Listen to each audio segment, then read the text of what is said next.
From my personal experience, when I started working with JavaScript, it was back in 2008. At that time, JavaScript was considered very trivial. People used to say it was only for a few interactive web features. But even in that era, JavaScript already had the prototype concept. Still, I personally didn't work deeply with prototypes because I never felt the need to. But over time, JavaScript became one of the most popular programming languages in the world. If someone wants to learn JavaScript, they can't skip prototypes because the foundation of JavaScript is prototypes. This is what makes JavaScript different from many other programming languages. Since I'm talking about JavaScript, prototypes naturally have to be part of the discussion. So that's why today's tutorial. I hope after watching this tutorial, you won't have any confusion about prototypes. Let's get started. In JavaScript, you can't go far without objects. Whatever we do, almost everything is based on objects. We know JavaScript is a functional programming language, and here functions themselves are objects. That means in JavaScript, you can't even imagine anything without objects. And JavaScript's prototype concept is connected to these objects. So I don't want to start with a theoretical definition of prototypes. I will show you step by step how objects are created or instantiated. Then gradually through that process, we will discover prototypes on our own. If you understand this through examples, it becomes easier to understand, easier to remember, and the concept becomes clearer. Let's start. What's the most common way to create a new object in JavaScript? The most common way is this literal format. Let person is equal to a blank object. And just by adding curly braces, the object gets defined, right?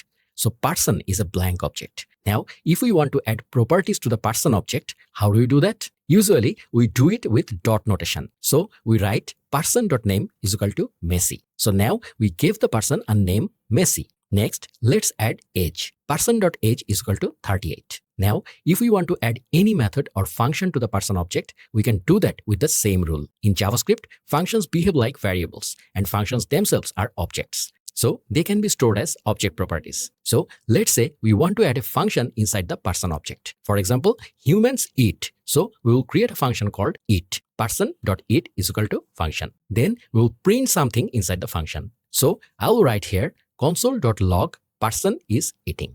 So now we created an object that has regular properties, and we also added a function.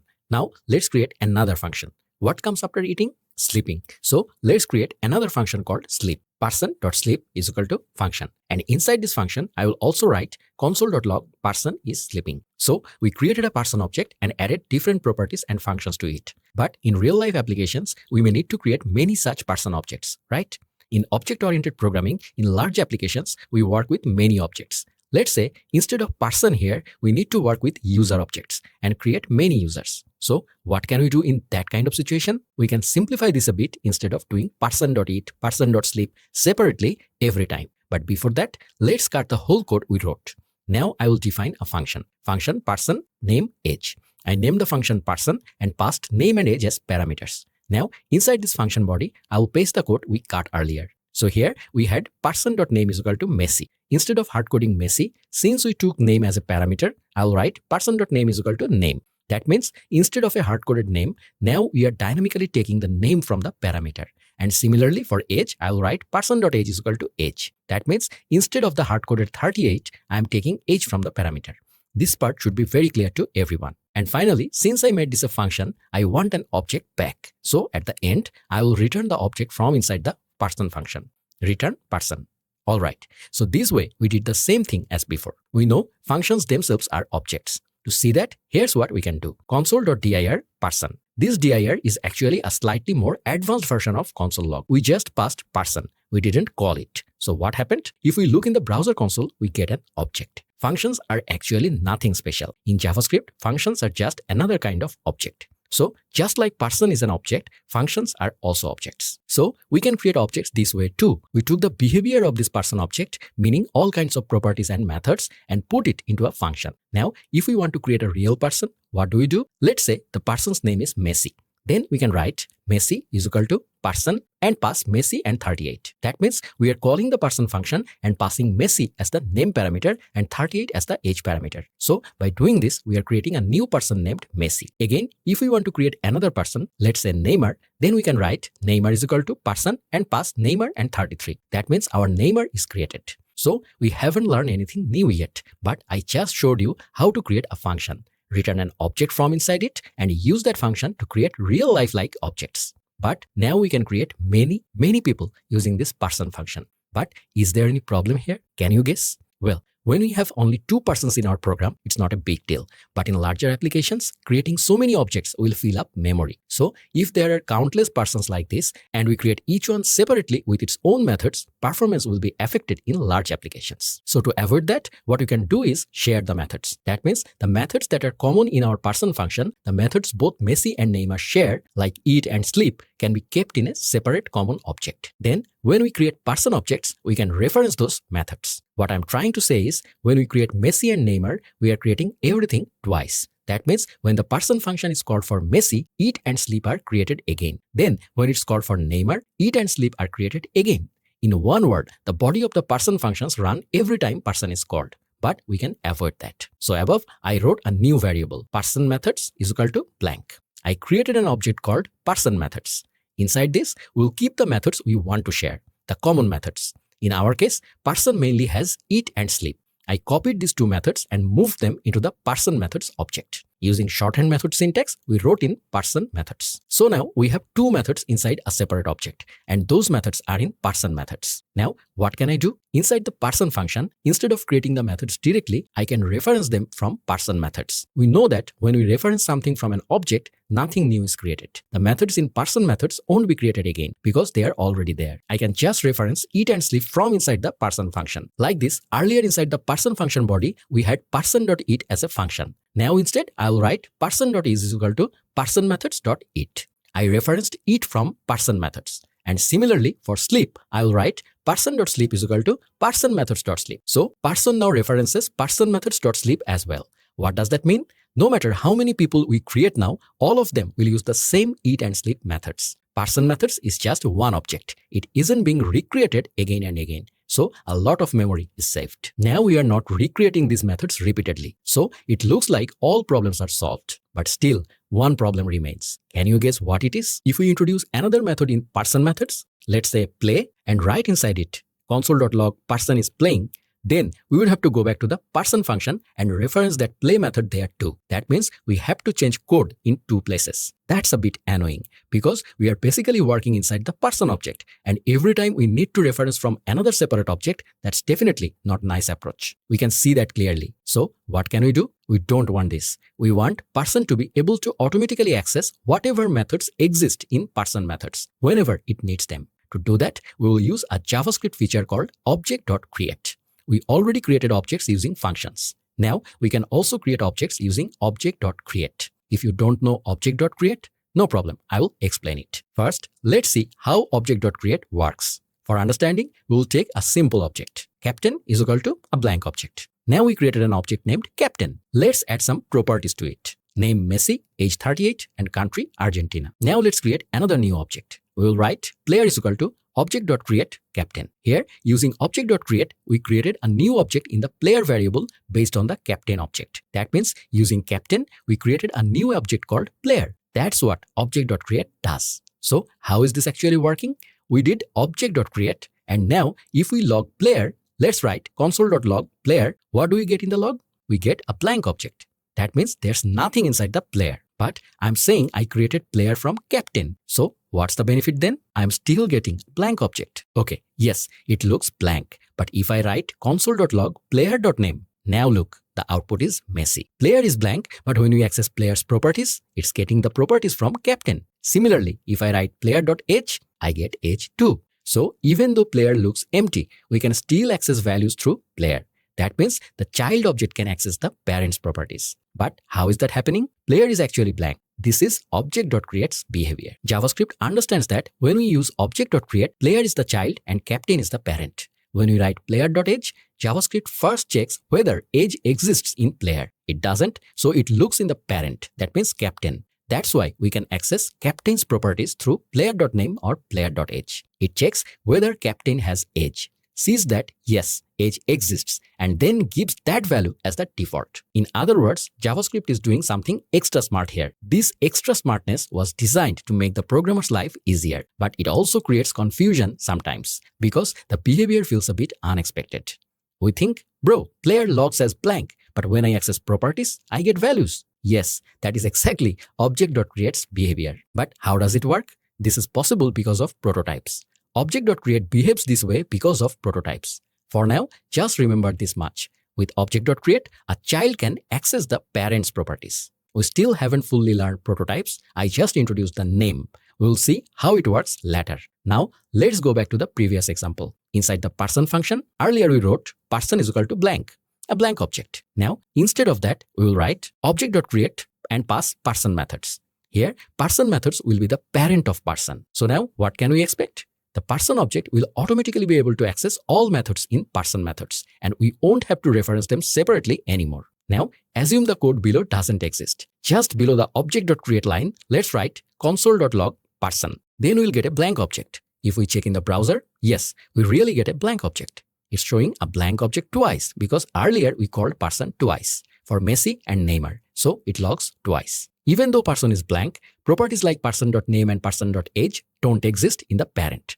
but person.eat and person.sleep, person.play can automatically come from the parent. That means person methods. And we don't need to write person methods.eat separately anymore. As we saw earlier, we no longer need to write person.eat, person.sleep, person.play separately inside the person function. So those lines can be removed. Now after creating Messi and Neymar objects, if we write Messi.play and call it like that, the output comes. It works fine. For Neymar too, if we write Neymar.play, that also works fine because according to Object.create's behavior, person methods is the parent and the child can access the parent's properties. That's why play is also working. So the previous problem, having to write in both the person function and person methods, is now solved. But we can improve this code even more. What I have shown so far is just a warm-up. What we saw is actually a very familiar programming pattern. Properties are shared from parent. Child can access those properties and it can also add its own properties. But for such a simple pattern, we are creating a separate object just to use as the parent.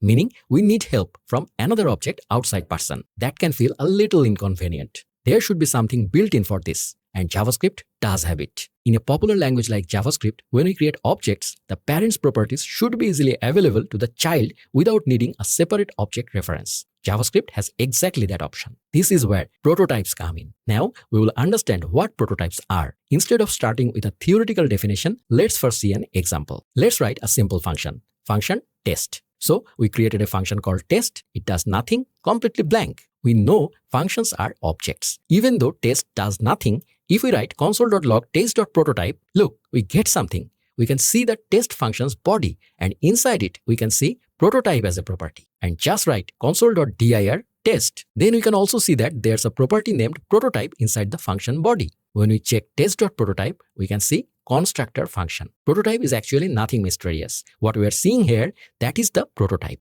So if someone asks you in an interview what is prototype, you can simply say prototype is a property of any function in JavaScript that points to an object. That is the definition of prototype. See what happened? We built the concept of prototype ourselves through examples. Now let's go a little deeper. Remember the earlier Object.create example. When we use Object.create, the child can access all parent properties. We don't need to assign them separately to the child. Our earlier problem was that we had to create a separate person methods object to keep shared methods. But now remember, every function already has a prototype object. JavaScript gives us this built-in. That means inside the person function, there is a prototype where we can keep shared methods. So what we want to do is, instead of creating a separate object like person methods, use person function's own prototype. Keep everything inside the person function, use the built-in feature, and share methods without a separate object. What I will do is, I copied everything from person methods, and now person methods is no longer needed. So I removed it. Since we know the person function has a prototype property, I can write person.prototype is equal to a blank object. Then I'll put the methods that were in person methods into prototype. So I'll paste it in. Just like before, we used Object.create inside the person function. Now, where is person methods? We moved it into person.prototype. So instead of person methods in Object.create, now we will use person.prototype. In simple words, we just change the name from person methods to person.prototype. And person.prototype is the person function's own property. So now we can write person is equal to Object.create and pass person.prototype. Now, what's happening? Person.prototype is the person function's own property, and we are storing the shared methods there. So, according to Object.create's behavior, the child can access all those methods. Here, the child is the small person object. As a result, when we create Messi or Neymar, calls like Messi.play or Neymar.play still work. That means the improvement we made compared to before is we are now using prototypes. Like I said, prototype is nothing special. It's a built-in property of functions that JavaScript gives us. In that prototype, we can keep the things that need to be shared commonly and the child can access them. And yes, we are getting the same output. That's fine. The reason I explained the story in such a roundabout way is so that it's easier for you to remember. Maybe after some time, if you practice this a few times, prototypes will become completely clear. The summary is, any function has a prototype property. Whatever I put in that prototype, the child can access it. I could have said that in the beginning, but then you wouldn't understand the context. You wouldn't understand why prototypes are needed. Now you can feel how valuable prototypes are. This is why JavaScript is called a prototype-based language. Prototype is not a new feature. It's not some new addition in modern JavaScript. Prototypes have existed in JavaScript from the very beginning. JavaScript is built on prototypes. Built in languages like C or Java or the languages many of us studied academically, there's no such prototype concept. Those who have worked with class-based languages like C++ or Java will understand this easily. Even if someone comes from PHP, they know PHP now also has classes for object-oriented programming. The real thing is, classes work in a similar way. What we saw in the earlier example is basically class-like behavior, but JavaScript didn't originally have classes by default. Vanilla JavaScript had no class feature. That's why JavaScript uses prototypes so child objects can inherit parent properties. Inheritance means just like we get genetic traits from our father. In the same way, a child object gets traits from a parent object. In other languages, this happens through classes, but in JavaScript, inheritance happens through prototypes. That's JavaScript's difference. That's why prototypes may sound like a huge topic, but prototypes are actually very simple. It's a property of JavaScript functions that helps with inheritance. Whatever I put in prototype, the child object inherits all those traits. That's really what it is. Look, person. Person is a function or object. Whatever traits are inside this function's prototype, the small person, meaning the child object, inherits all those traits from parent person.prototype in the same way. In our example, there are only methods, but if there were other properties too, the child would inherit those as well. Everything comes to the child automatically. Now we don't need to define any third object, and we don't need to create extra things ourselves. Using built-in prototypes, we can access properties from parent to child. If this much is clear, then let's go a little deeper. The fun starts from here, and then you will also understand why I explained everything in such a roundabout way. From what we have seen so far, we learned three things. First, how to create a constructor function. The person function is called a constructor function because through this function, we construct an object like Messi. There's nothing complicated there. By default, all functions in JavaScript are constructor functions. We can use them easily to create objects. The convention for constructor function is that the name starts with a capital letter. That's why we identify person as a constructor function. Second, we learned how to add methods to a constructor function's prototype. Whatever methods we add to person constructor's prototype become shared across all instances. Third, we learned how Object.create helps the child inherit the parent's properties. These are the three things we learned so far. And the whole purpose of this process was to share common methods among all instances of the constructor function. Using the person constructor, we can create Messi, Neymar, and many more person instances. And we went through all these steps just to share the common methods among those instances. For anyone who works with programming, this is a very fundamental concept, that the parent constructor function's properties and common methods can be shared with the child. This is basic. So naturally, there should be some simple built-in shortcut for this. And JavaScript has exactly that. What we did earlier, creating instances through the person function, we can do that using the new keyword. For example, in the previous code, we created Messi and Neymar like this. Messi is equal to person and we passed Messi 38 and same with Neymar. Let's comment those out. Now we write it in a new way. Messi is equal to new person and we will pass Messi and 38. Same goes with Neymar. So yes, by putting the new keyword before calling the person function, we can do the same thing. What's happening here? We are creating a new person named Messi whose age is 38, meaning we pass the required data. In simple words, we are creating a new person named Messi. So we can say earlier we were just calling the function, but now by using the new keyword, we are getting some extra benefits. I will explain that now. Now let's tweak the example a bit. Instead of using the previous person function, I'm creating a new function so we have two separate examples and it becomes easier to understand. We are changing the function name so it's different from the previous person. Now we will write new person with new and pass Messi and 38. And same with Neymar. So we change the function name from person to person with new. Now we also need to create this function body. We copied the entire body of the previous person function exactly. Just change the name. Earlier it was person. Now it's person with new, because below we are calling person with new. We also copied the earlier person.prototype and changed it to person with new.prototype. And we also used person with new.prototype in Object.create. I'm doing all this just to show you the difference between the two, because there actually is a difference. In the earlier person constructor function, we were basically doing two things. One, we were creating the main object with Object.create. Without that, the object wouldn't be created. And finally, we were returning the object so that we could use this person object. So we were doing these two things manually. But when we use the new keyword, JavaScript automatically tries to reduce the programmer's work. When using the new keyword, we don't need to write separate lines for Object.create and return person. JavaScript assumes those two things for you. That means you don't have to write those lines manually anymore. Is that just convenience?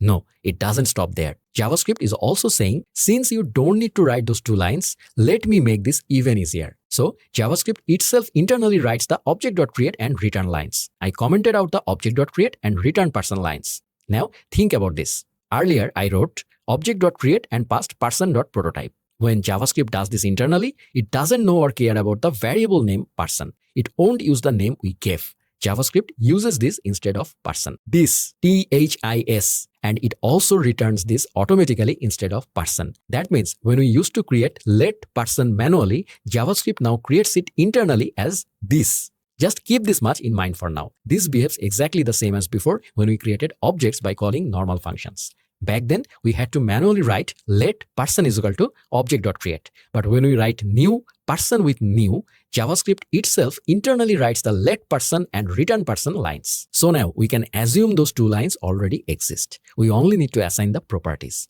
Those who have worked with React.js class components have seen that inside constructor functions, we directly use this, but we don't manually write Object.create. JavaScript works the same way internally. React also uses this internally, and we assign properties easily using this. So now in person with new, person.name won't exist. JavaScript is basically saying write it using this. This.name is equal to name, this.age is equal to age. This is how the values will be assigned. So now it's clear that when we create instances with new, we don't need to manually write Object.create and return statement. We can directly assign properties using this, and we can also add new properties easily. For example, we can write this.contact is equal to something. So this way, if we want, we can add more properties too. Now we added a new contact property. Now, according to the workflow, we won't keep the previous person with new name. We will rename person with new back to person. We will also change person with new.prototype into person.prototype.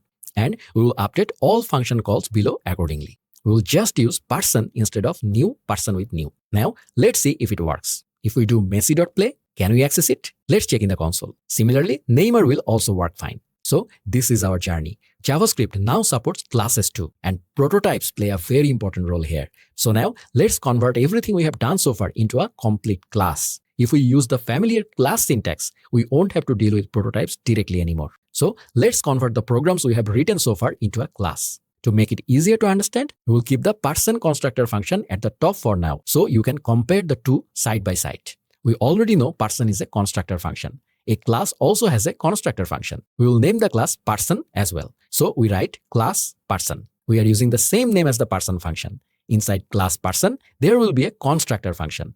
This constructor takes two parameters, name and age. Inside a class, we write the constructor like this: constructor and pass name and age. And inside the constructor, we can use this. First, we assign the name parameter. So this.name is equal to name. So the name we receive in the constructor is stored in this.name. Then we add age. This.age is equal to age. With that, the constructor's job is done. The functions that were in the prototype can now be written directly inside the class as methods. We have copied all three functions into the class. Since those functions had commas when they were inside an object or prototype, we removed the commas when writing them inside the class, because classes don't use commas between methods. That completes our class. Now we can remove the original person constructor function and person.prototype because we don't need them anymore. At this point, we can clearly see the comparison, right? Finally, we write Messi is equal to new person and pass Messi and age as 38. And namer, same. Then we call Messi.play and namer.eat. If you check the output in the console,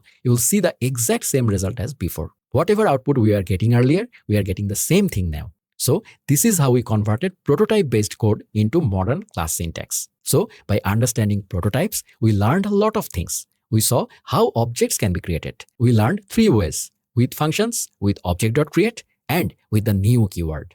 Finally, by coming out of prototypes, we were able to transform our code into something that looks like a complete object-oriented programming language style, that is class syntax. What we saw so far was the fundamental concept of prototypes, how prototypes work. Now, I will show you a few optional things. You can skip this if you want, but I want to show it so you can see a real example and feel it more clearly. Let's move away from our boring example. When we create arrays in JavaScript, we usually write persons is equal to a blank array. This is actually equivalent to let persons is equal to new array. Here, new array is the constructor and the third bracket is array literal. Because writing new array repeatedly is a bit annoying, JavaScript gave us array literal syntax for convenience. This kind of thing exists in many other languages too. So yes, we usually use third bracket to create arrays, but for convenience, let's look at new array for a moment. Just like in the previous example, we initialized a new person using new person. Now we'll do the same kind of initialization with array. Now, even before accessing any custom property, the array already gives us a lot of methods and properties. For example, we write persons.push and we will pass Messi. Here, we pushed Messi into the array. Then if we write console.log persons, we can see Messi inside the array. But where did the push method come from? Because persons is our own variable. Persons is a new array. So where is push coming from? Just like in the previous person example, we said whatever exists in the prototype, the child inherits those. In this case, the child is persons and the parent is capital array. If we write console.dir and pass the capital array, then we can see a prototype inside it. Now, let's inspect that prototype a bit. It will be easier to understand. So, let's write console.log array.prototype. Notice this, we just used push and push is right there inside prototype. So that means this exactly matches our earlier example. Like I said, whatever methods are in the parent's prototype, the child can access them. That's exactly what's happening here too. Capital array is the parent and the methods are in its prototype. That's why the child can access those methods. Through this example, I wanted to show how prototypes work in a real built-in example. I hope this made it much clearer. Many times when we work, we just think of this as built-in features. Like array.push just works because JavaScript understands it. But why does it work? It works because of prototypes. When we create any object, it inherits the properties and methods that exist in its parent's prototype. And all of those become accessible to the child as well. This is actually called the prototype chain. Chain is a very simple idea. Whether we write new array or create a new object, the same idea is working underneath. If you understand prototypes properly, then you can really reach boss level in JavaScript.